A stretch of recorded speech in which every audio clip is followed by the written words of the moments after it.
은퇴는 끝이 아니라 시작이라고들 말합니다. 회사라는 울타리를 벗어나 비로소 나의 삶을 살게 되는 순간이라고요.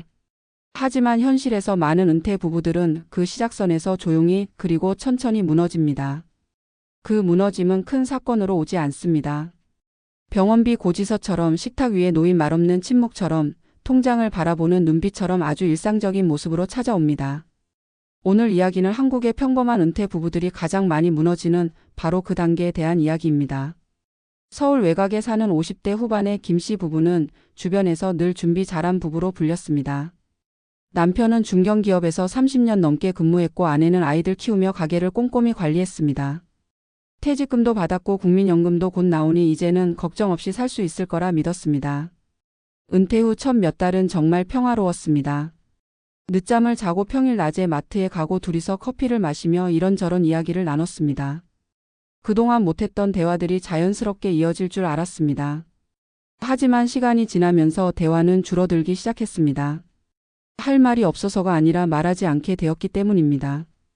남편은 하루 종일 집에 있는 것이 처음에는 편했지만 점점 자신의 자리가 사라졌다는 느낌을 받기 시작했습니다. 회사에서 불리던 이름 대신 집에서는 그냥 당신이 되었고 결정권은 점점 아내에게 넘어갔습니다. 아내는 남편이 집에 있는 시간이 길어질수록 더 바빠졌습니다. 생활비를 줄이기 위해 할인 정보를 찾아보고 병원비와 관리비를 계산하고 앞으로 남은 인생을 이 돈으로 버틸 수 있을지 혼자서 고민했습니다. 어느 날 저녁 식탁에서 아내는 무심코 말했습니다. 이제부터는 조금씩 아껴야 할 것 같아. 그 말 한마디에 남편은 아무 대답도 하지 못했습니다.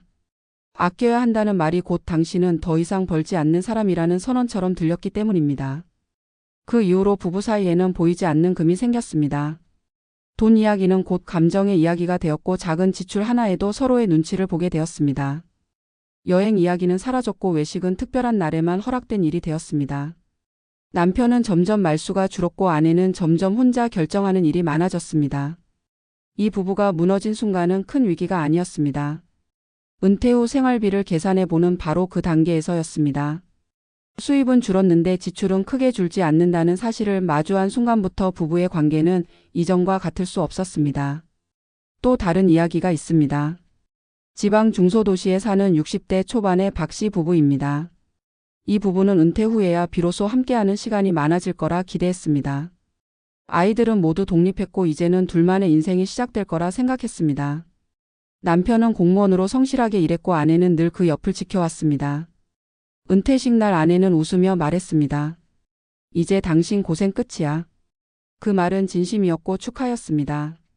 하지만 은퇴 후 몇 년이 지나면서 상황은 달라졌습니다. 남편은 하루의 리듬을 잃었습니다. 아침에 일어날 이유도 없고 나갈 곳도 없었습니다.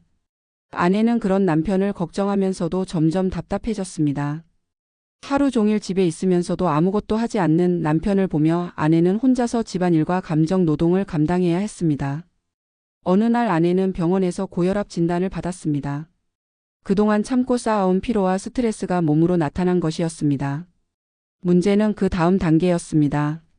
병원비와 약값이 생활비에 추가되자 부부는 처음으로 돈 때문에 언성을 높였습니다. 남편은 자신이 짐이 된 것 같다고 느꼈고 아내는 왜 이렇게까지 되어야 하냐며 눈물을 흘렸습니다. 이 부부가 무너진 순간 역시 큰 파산이나 사고가 아니었습니다. 건강 문제가 생활비와 연결되는 바로 그 단계에서였습니다.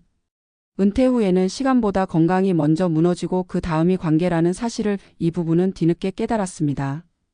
이 두 부부의 이야기는 특별하지 않습니다. 한국의 수많은 은퇴 부부들이 똑같은 길 위에 서 있습니다. 은퇴 전에는 돈만 있으면 괜찮을 거라 믿습니다. 하지만 은퇴 후 진짜 문제는 돈의 액수가 아니라 돈을 둘러싼 관계와 감정입니다. 수입이 끊긴 순간부터 부부는 같은 방향을 바라보지 않으면 쉽게 갈라집니다. 한 사람은 불안해지고 다른 한 사람은 무력해집니다. 그 간극이 좁혀지지 않으면 사랑이었어야 할 동반자 관계는 관리와 통제의 관계로 변해버립니다. 많은 은퇴 부부가 무너지는 단계는 바로 여기입니다. 은퇴 후 현실적인 생활비를 마주하는 순간, 건강과 시간이 동시에 흔들리기 시작하는 순간, 그리고 그 불안을 서로에게 솔직하게 나누지 못하는 순간입니다. 은퇴는 쉼표가 아니라 새로운 역할을 다시 만들어야 하는 시간입니다. 그 준비 없이 맞이한 은퇴는 자유가 아니라 공허로 다가옵니다. 이 이야기를 듣고 있는 분들 중에도 지금 비슷한 마음을 느끼는 분이 있을지도 모릅니다. 혹은 아직 은퇴를 앞두고 있지만 막연히 괜찮겠지라고 생각하고 계실 수도 있습니다. 하지만 은퇴는 생각보다 조용히 그리고 냉정하게 다가옵니다. 그리고 가장 먼저 시험하는 것은 통장이 아니라 부부의 관계입니다. 은퇴 후에도 함께 살아가려면 돈보다 먼저 대화가 필요합니다. 역할을 다시 정하고 서로의 불안을 인정하는 시간이 필요합니다. 준비된 은퇴란 더 많은 자산이 아니라 무너지기 쉬운 2단계를 함께 건너갈 수 있는 마음의 여유입니다. 오늘 이 이야기가 누군가에게는 늦지 않은 경고가 되기를 바라며 누군가에게는 지금의 불안을 이해받는 작은 위로가 되기를 바랍니다. 은퇴는 끝이 아닙니다. 하지만 준비되지 않은 은퇴는 삶의 가장 약한 부분부터 무너뜨린다는 사실만은 꼭 기억해야 합니다. 은퇴 이후의 삶은 많은 사람들이 상상하듯 한 장면으로 정리되지 않습니다. 조용히 집을 나서던 출근길이 사라지고 대신 아무도 부르지 않는 아침이 반복되면서 은퇴는 서서히 현실이 됩니다. 문제는 이 시점부터입니다. 대부분의 은퇴 부부는 은퇴 전까지 역할이 명확했습니다. 한 사람은 밖에서 벌어오고 한 사람은 안에서 지키는 구조였고 그 균형은 오랜 시간 익숙해진 습관이었습니다. 그러나 은퇴와 동시에 이 균형은 아무 예고 없이 무너집니다. 더 이상 벌어오는 사람도 지키는 사람도 아닌 상태가 되면서 부부는 같은 공간에서 서로 다른 방향을 바라보게 됩니다. 이때부터 갈등은 성격 문제가 아니라 구조의 문제로 시작됩니다. 은퇴 후 가장 먼저 드러나는 것은 생활비의 민낯입니다. 은퇴 전에는 월급이라는 방패가 있어 지출의 불안이 드러나지 않았습니다. 하지만 수입이 고정되거나 줄어드는 순간 그동안 미뤄두었던 현실이 한꺼번에 드러납니다. 관리비와 보험료와 병원비와 식비는 생각보다 줄지 않고 오히려 나이가 들수록 늘어납니다. 이 숫자들을 마주하는 순간 부부는 같은 현실을 보고도 전혀 다른 감정을 느낍니다. 한 사람은 불안해지고 다른 한 사람은 책임감을 느끼며 침묵합니다. 이 침묵이 반복되면 대화는 줄어들고 오해는 쌓입니다. 돈 이야기를 꺼내는 것이 곧 서로를 탓하는 일처럼 느껴지기 시작하기 때문입니다.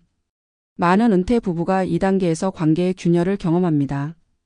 돈은 여전히 통장에 남아있지만 마음의 여유는 빠르게 사라집니다. 남편은 자신이 쓸모없어졌다고 느끼고 아내는 혼자 모든 걸 책임지는 사람처럼 지쳐갑니다. 이때 문제는 돈이 부족해서가 아니라 역할이 사라졌기 때문입니다. 은퇴 전에는 회사와 가정이라는 명확한 경계가 있었지만 은퇴 후에는 하루 종일 같은 공간에서 서로의 리듬을 견뎌야 합니다. 사소한 말투와 행동이 갈등의 씨앗이 되고 그 갈등은 해결되지 않은 채 쌓여갑니다. 여기에 건강 문제가 더해지면 상황은 더욱 빠르게 악화됩니다. 은퇴 후 병원에 가는 횟수는 늘어나고 그만큼 의료비 지출도 늘어납니다. 건강은 개인의 문제가 아니라 부부 공동의 문제가 됩니다. 한 사람이 아프면 다른 한 사람의 일상도 함께 흔들립니다. 이 과정에서 미처 준비되지 않았던 감정들이 터져 나옵니다. 왜 이렇게 되었을까라는 질문은 곧 왜 당신 때문이야 라는 말로 바뀌기 쉽습니다. 하지만 실제로는 누구의 잘못도 아닙니다. 준비되지 않은 은퇴 구조가 만든 결과일 뿐입니다. 은퇴 후 삶의 질을 결정하는 핵심은 자산의 크기보다 전환의 준비입니다. 은퇴는 일을 그만두는 사건이 아니라 삶의 구조를 바꾸는 과정입니다. 이 과정을 건너뛰면 은퇴는 휴식이 아니라 혼란이 됩니다. 많은 부부가 은퇴 이후에도 과거의 역할에 머물러 있으려 합니다. 남편은 여전히 가장이어야 한다고 생각하고 아내는 여전히 조용히 감당해야 한다고 믿습니다. 하지만 은퇴 이후에는 새로운 역할이 필요합니다. 수입을 만드는 역할이 아니라 삶을 유지하는 역할입니다. 하루를 어떻게 보낼지, 건강을 어떻게 관리할지, 돈을 어떻게 함께 바라볼지에 대한 합의가 없다면 은퇴는 각자의 외로움만 키웁니다. 전문가들이 말하는 은퇴 후 가장 중요한 준비는 바로 대화입니다. 얼마가 필요하다는 계산보다 어떻게 살아갈 것인가에 대한 합의가 먼저입니다. 은퇴 이후의 생활비는 단순한 숫자가 아니라 부부의 선택이 반영된 결과입니다. 무엇을 포기하고 무엇을 지킬 것인지에 대한 이야기가 없다면 지출을 줄이는 과정은 곧 감정을 억누르는 과정이 됩니다. 이때 필요한 것은 절약이 아니라 공감입니다. 불안을 숨기지 않고 말할 수 있는 관계가 은퇴 이후의 삶을 지탱합니다. 은퇴 부부가 무너지지 않기 위해 가장 먼저 해야 할 일은 은퇴를 개인의 문제가 아니라 부부 공동의 프로젝트로 받아들이는 것입니다. 한 사람이 준비했다고 끝나는 일이 아닙니다. 두 사람이 같은 그림을 그리지 않으면 은퇴는 각자의 생존 싸움이 됩니다. 은퇴 후의 시간은 길고 그 시간 동안 가장 많이 마주하는 사람은 배우자입니다. 이 사실을 받아들이지 못하면 은퇴는 자유가 아니라 감옥처럼 느껴질 수 있습니다. 이 글을 읽는 많은 분들이 이미 은퇴를 경험했거나 곧 앞두고 있을 것입니다. 지금 불안한 마음이 든다면 그것은 실패의 신호가 아니라 점검의 신호입니다. 은퇴는 누구에게나 낯설고 두려운 과정입니다. 중요한 것은 그 두려움을 혼자 견디지 않는 것입니다. 부부가 함께 불안을 말하고 함께 방향을 정할 수 있다면 은퇴는 무너지는 시기가 아니라 다시 단단해질 수 있는 시간이 됩니다. 결국 은퇴 후 삶을 지켜주는 것은 통장 잔고가 아니라 서로를 이해하려는 태도입니다. 준비된 은퇴란 돈이 많은 상태가 아니라 흔들리는 순간에도 손을 놓지 않는 관계라는 사실을 기억하며 오늘의 불안이 내일의 후회가 되지 않기를 바랍니다.